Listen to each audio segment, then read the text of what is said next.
nama saya Putri Nurhayati, selaku presenter dan juga mahasiswa Nusa Putra University. Bersama saya, kita akan belajar mengenai pasar modal. Dengan ini, saya berharap kita sama-sama belajar mengenai pasar modal, dan juga saya berharap dengan video ini, saya bisa memenuhi mata kuliah teori portofolio dan analisis investasi. Tertarik mengenai pasar modal? Terus ikuti saya sampai akhir.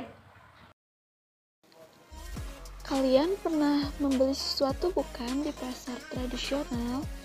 Nah, kalau iya, sama saja kalian juga pernah melakukan pasar modal. Tetapi kalau di pasar modal, yaitu bentuk transaksinya melalui saham. Dan sedangkan di pasar tradisional transaksinya bukan itu. Pengertian pasar modal.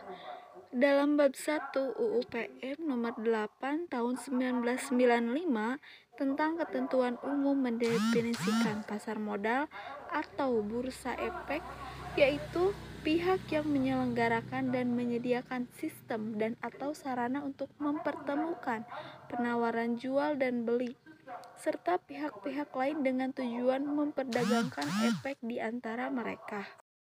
Fungsi dan tujuan pasar modal. Fungsinya yang pertama, menciptakan pasar secara terus-menerus bagi efek yang telah ditawarkan kepada masyarakat. Yang kedua, menciptakan harga yang wajar bagi efek yang bersangkutan melalui mekanisme penawaran dan permintaan. Dan terakhir, untuk membantu dalam pembelajaran dunia usaha. Sedangkan tujuan pasar modal di berbagai negara, pasar modal di Indonesia mempunyai jangkauan dan misi lebih luas. Yang pertama, mempercepat proses perluasan partisipasi masyarakat dalam kepemilikan saham perusahaan. Kedua, pemerataan pendapatan masyarakat melalui kepemilikan saham. Dan terakhir, menggairahkan partisipasi masyarakat dalam pengarahan dan perhimpunan dana untuk digunakan secara produktif.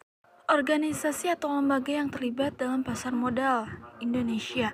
Yang pertama, pemerintah, dalam hal ini adalah Bapepam. Kedua, perusahaan emiten. Ketiga, lembaga penunjang emisi seperti penjamin emisi, perusahaan penilai, akuntan publik, notaris, dan konsultan hukum. Serta yang terakhir, perantara perdagang. Yang terlibat di pasar modal ini yaitu berupa saham, obligasi, reksadana, hak memesan efek, dan juga waran. Saham.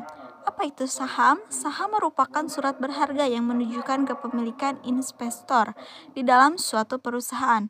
Sedangkan obligasi merupakan surat berharga yang menunjukkan bahwa penerbit obligasi tersebut memperoleh pinjaman dana dari pembeli dan memiliki kewajiban untuk membayar kupon bunga secara berkala serta melunasi pokok utang pada waktu yang ditentukan.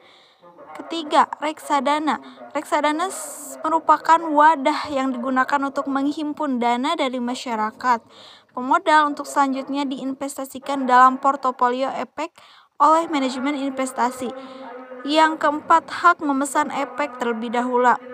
Maksudnya diterbitkan pada saat penawaran umum terbatas. Dan terakhir, waran, yaitu efek yang memberikan hak kepada pemiliknya untuk membeli saham baru dengan harga tertentu dan dalam jangka waktu tertentu, diterbitkan mengikuti penerbit atau penjualan efek lain. Terima kasih kepada mahasiswa yang telah menonton video ini sampai akhir. Semoga dengan video ini kita sama-sama belajar mengenai pasar modal yang awalnya tidak tahu menjadi tahu. Saya pamit undur diri. Selamat siang dan sampai jumpa.